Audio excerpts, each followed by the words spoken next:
Hello. കഴിഞ്ഞ എപ്പിസോഡിൽ നമ്മൾ കണ്ടത് ആൻ ഒരു പുതിയ സിറ്റിയിലോട്ട് താമസം മാറുന്നതാണ്. അപ്പോൾ ബാക്കി കഥ എന്തായെന്നൊന്ന് നമുക്ക് നോക്കിയാലോ. അതിനു മുന്നേ നിങ്ങൾ ഡ്രാമ ഇഷ്ടപ്പെടുന്നവരാണ് എന്നുണ്ടെങ്കിൽ ഈ ചാനൽ ഒന്ന് സബ്സ്ക്രൈബ് ചെയ്യാൻ മറക്കല്ലേ. അപ്പോൾ നമുക്ക് കഥയിലോട്ട് പോവാം. അടുത്തതായി നമ്മൾ കാണുന്നത് രണ്ടുപേരും രണ്ട് സ്ഥലത്താണെങ്കിലും അവരുടെ പരസ്പരം കാണാത്ത ജീവിതം ഒരുപോലെയാണ്. ചെയ്യുന്ന കാര്യങ്ങളിലൊന്നും തന്നെ അവർക്ക് ശ്രദ്ധിക്കാൻ കഴിയുന്നില്ല. അങ്ങനെ ആൻ അവിടെ എല്ലാ ഫ്ലവേഴ്സും നനയ്ക്കുന്നതിനിടെ അവളുടെ കൈ തട്ടി ഒരു ഫ്ലവർ ബോട്ടിൽ താഴോട്ട് വീഴുന്നുണ്ട്. അതേ സ്ഥലത്ത് വെച്ചായിരുന്നു അവൾക്ക് അവളുടെ അമ്മയെ നഷ്ടമായത്. പെട്ടെന്ന് അതിനെക്കുറിച്ച് ഓർക്കുന്ന ആൻ ആകെ പേടിക്കുന്നുണ്ട്. അവൾക്കിങ്ങനെ ഒരു പ്രശ്നം വരുമ്പോൾ എല്ലാ തവണയും കറക്റ്റ് ടൈമിൽ തന്നെ ലിൻ അവിടെ എത്താറുണ്ട്. ഇത്തവണ അവനെ കാണാത്തതിനാൽ തന്നെ അവൾ ആകെ അപ്സെറ്റ് ആവുന്നുണ്ട്. ആനിനെ കുറിച്ചുള്ള അന്വേഷണത്തിൽ ലിന്നിന് ആൻ ഉള്ള സ്ഥലത്തെക്കുറിച്ച് ചെറിയൊരു വിവരം കിട്ടിയതിനാൽ തന്നെ അവൻ അങ്ങോട്ട് പുറപ്പെടുന്നുണ്ട്. ഇതേ സമയം പുറത്തേക്ക് ഇറങ്ങിയ ആൻ ആണെങ്കിലോ അവിടെ ഒരാൾ ഒരു ക്യാൻഡി വിൽക്കുന്നത് കാണുന്നുണ്ട്. അവൾ ചെറുതായപ്പോഴുണ്ടായിരുന്ന അതേ ഒരു രൂപം ആ ഒരു മിഠായി വാങ്ങിച്ചു അതുവഴി പോകുന്നത് കാണുന്ന ആൻ ആ ഒരു പെൺകുട്ടിയുടെ പുറകിലായി എങ്ങോട്ടാണെന്നറിയാതെ പോവുകയാണ്. ഇതേ സമയം ലിൻ ആണെങ്കിൽ ആ ഒരു ക്യാൻഡി വിൽക്കുന്ന ആളുടെ അടുത്തെത്തിയിട്ടുണ്ടായിരുന്നു. അവൻ ആനിന്റെ ഒരു ഫോട്ടോ കാണിച്ചു കൊടുക്കുമ്പോൾ ആ ഒരു മിഠായി വിൽക്കുന്ന ആൾ അവൾ പോയ വഴി അവൻക്ക് കാണിച്ചു കൊടുക്കുന്നുണ്ട്. ഇതേ സമയം ആ ഒരു കുട്ടിയുടെ പുറകിലായി പോയ ആൻ ഒരു ചെറിയൊരു വീട്ടിലെത്തുന്നുണ്ട്. അവിടെ വെച്ച് അവൾക്കുണ്ടായ ഒരു പഴയ ഇൻസിഡന്റ് അവൾ ഓർക്കുകയാണ്. അവിടെയുള്ള ഒരു ലേഡി അവളെ കിഡ്നാപ്പ് ചെയ്യുന്നുണ്ട്.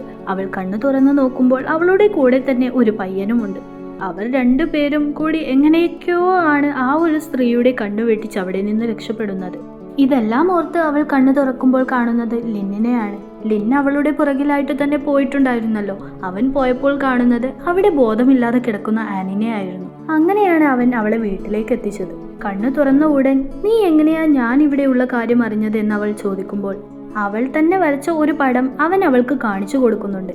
അങ്ങനെ അവരുടെ രണ്ടുപേരുടെയും പിണക്കം അവർ പറഞ്ഞ് സോൾവ് ചെയ്യുന്നുണ്ട്. അങ്ങനെ ലിന്നും ആനും പുറത്തു പോകുന്ന വഴിയെ ലിന്നിന് പെട്ടെന്ന് എന്തോ പേടിച്ചുകൊണ്ട് അവിടെ നിൽക്കുന്നുണ്ട്. എന്തെന്ന് വെച്ചാൽ അവിടെ അവന് ചെറുതിലുണ്ടായ ഒരു ഇൻസിഡന്റ് ഓർത്തിട്ടാണ് പേടിക്കുന്നത്. അവന്റെ ആ ഒരു ലുക്ക് കാണുമ്പോൾ നമുക്ക് മനസ്സിലാക്കാം ആനിന്റെ കൂടെ ഉണ്ടായിരുന്ന കുട്ടി ലിന്നായിരുന്നു എന്ന്.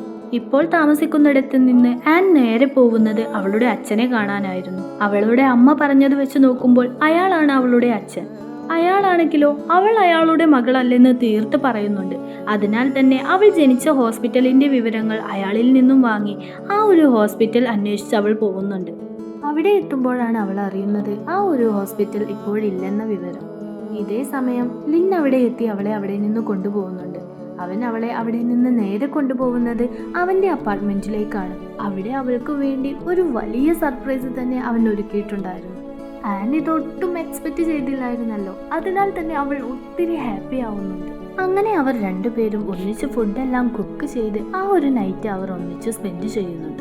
പിന്നെ നമ്മൾ കാണുന്നത് രണ്ടുപേരും ഒരു ബെഡ് വാങ്ങിക്കുവാൻ വേണ്ടി പോകുന്നതാണ്. ലിൻ ഒത്തിരി ഹൈറ്റ് ഉള്ളതിനാൽ തന്നെ ആൻ അവനെ കൈവച്ചിട്ടാണ് അളന്നെടുക്കുന്നത്. അവന് ബെഡിൽ കൊള്ളുമോ എന്നൊന്നും അറിയില്ലല്ലോ. അതിനാലാണ് അവൾ ഇങ്ങനെ ചെയ്യുന്നത്. അങ്ങനെ പുതുതായി വാങ്ങിച്ച ബെഡിൽ ലിന്നിനോട് തമാശയെല്ലാം പറഞ്ഞ് അവനെ ഹഗ് ചെയ്തു കിടക്കുകയാണ് ആൻ. അപ്പോൾ അവിടുന്ന് എവിടുന്നോ ഒരു ശബ്ദം കേട്ട് കണ്ണു തുറന്നു നോക്കുമ്പോൾ ആ ഒരു ഷോപ്പിൽ തന്നെ ബെഡിൽ ഒരു പില്ലോയും ഹഗ് ചെയ്ത് കിടക്കുകയാണ് അവൾ. ഈ പകൽ സ്വപ്നം എന്നൊക്കെ പറയില്ലേ, അതുപോലെ തന്നെ അവൾ ഓരോന്ന് കാണിച്ചു കൂട്ടുന്നത് കണ്ട് ലിൻ അവളെ കളിയാക്കി ചിരിക്കുന്നുണ്ട്. അങ്ങനെ അവർ ആ ഒരു ബെഡ് വാങ്ങിച്ച് വീട്ടിലേക്ക് വരുന്നുണ്ട്. ലിന്നിന്റെ ലാപ്ടോപ്പ് കാണുന്ന ആൻ അതിൽ ഓരോ ഫോട്ടോസ് നോക്കിയിരിക്കെ ലിന്ന് സിന്നിനെ കിസ് ചെയ്യുന്ന ഒരു ഫോട്ടോ കാണുന്നുണ്ട്. അത് കാണുന്ന ആൻ ആകെ അപ്സെറ്റ് ആവുന്നുണ്ട്. ആൻ ഇപ്പോൾ പുതുതായി ഇട്ട ഷോപ്പ് അത്രക്കങ്ങ് ഫേമസ് ഒന്നും ആയിട്ടില്ലല്ലോ. ഒരു കമ്പനിയിൽ അവരുടെ പ്രൊജക്റ്റ് ഇൻട്രൊഡ്യൂസ് ചെയ്യണമെന്ന് പറഞ്ഞ് അവളുടെ ഫ്രണ്ട് അവളെ കൊണ്ടുപോകുന്നത് ലിന്നിന്റെ തന്നെ കമ്പനിയിലേക്കാണ്. അത് മനസ്സിലാക്കി അവൾ അവിടെ നിന്ന് പോകുവാൻ വേണ്ടി നിൽക്കുമ്പോൾ അവളുടെ ഫ്രണ്ട് ഇതിലൂടെ അവർക്കുണ്ടാവുന്ന നേട്ടത്തെക്കുറിച്ച് പറയുമ്പോൾ ആൻ അവന്റെ കൂടെ തന്നെ പോകുന്നുണ്ട്.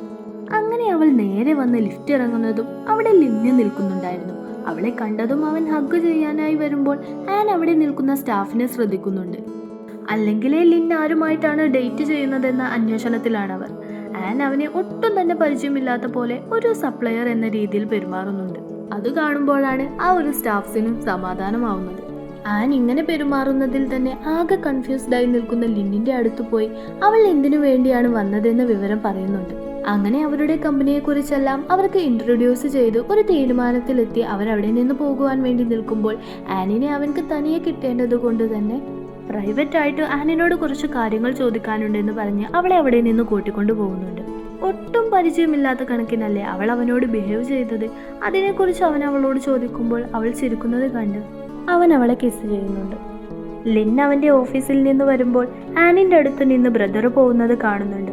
റൂമിലെത്തിയ ലിൻ ആനിനോട് ആരെങ്കിലും വന്നിരുന്നോ എന്ന് ചോദിക്കുമ്പോൾ ഇല്ലെന്ന് അവൾ മറുപടി പറയുന്നുണ്ട്.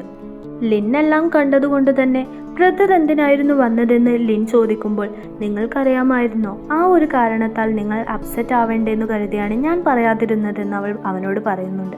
കൂട്ടത്തിൽ ഞാൻ നിങ്ങൾക്ക് വേണ്ടി ഫുഡ് ഉണ്ടാക്കുന്നതിൻ്റെ തിരക്കിലാണെന്ന് അവൾ പറയുമ്പോൾ അവൻ അവൾക്കായി കൊണ്ടുവന്ന കേക്ക് എടുത്തു കൊടുക്കുന്നുണ്ട്.